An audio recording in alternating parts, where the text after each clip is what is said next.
My name is Aparna Shah. I'm a 5th grader and a wildlife enthusiast. I love going on safaris with my family and friends. To me, a safari is not only bumbling in the forest looking for tigers.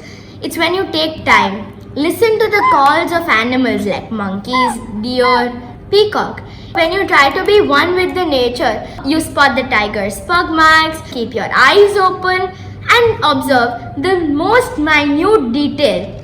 And that is really exciting for me. Last March, I went to the Panna National Park with my family. Also known as the Emerald Forest of India, Panna National Park has a very interesting history behind it. When I was conversing with one of our staff members of our hotel, Tenduleaf, I learned that by 2008, there were no tigers left in the Panna Reserve due to unchecked poaching. Fortunately, in 2009, the authorities reintroduced tigers from Pench, Kanha and Bandhavgarh National Parks. The move turned out to be a remarkable success story, and today, 14 years later, there are more than 80 tigers in Panna, a great boon for its economy and ecosystem. On one of our safaris, we saw a tigress drag a kill across the road to feed her cubs. People like me did not like watching that, but I realized that it helps check the population of herbivores around the forest. This in turn preserves the grasslands, farmlands and the rich biodiversity of a region, keeping its ecosystem in balance. I was just looking at the journal I had made at Panna and I realized it has a variety of flora and fauna, and some of its plants are actually used for medicinal value. Just like the urgent tree, its powder is used for healing heart issues. Let me ask you a question. Do you feel the difference of air quality while you are in the jungle? I definitely do, compared to the polluted air in my city. Thank again the tigers for the clean air of the jungles. Why?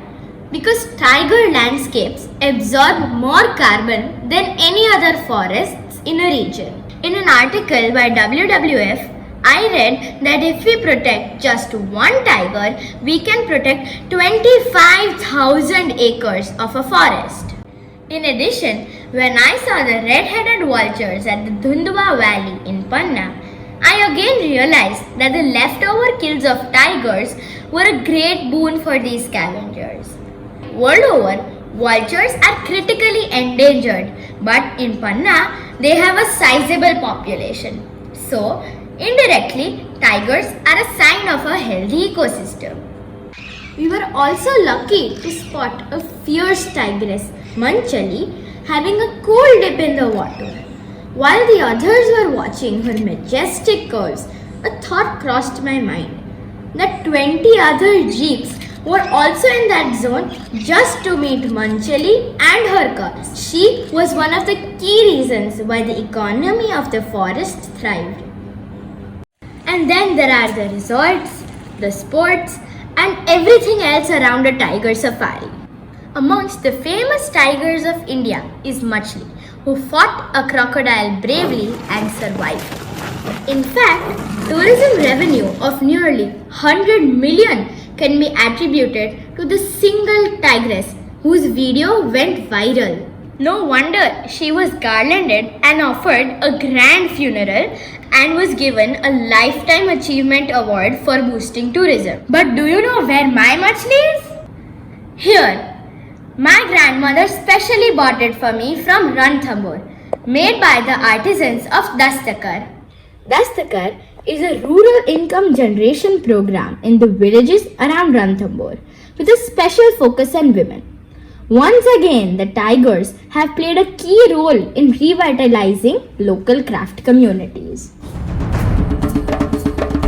And as for me, tigers have definitely inspired a love for the wild.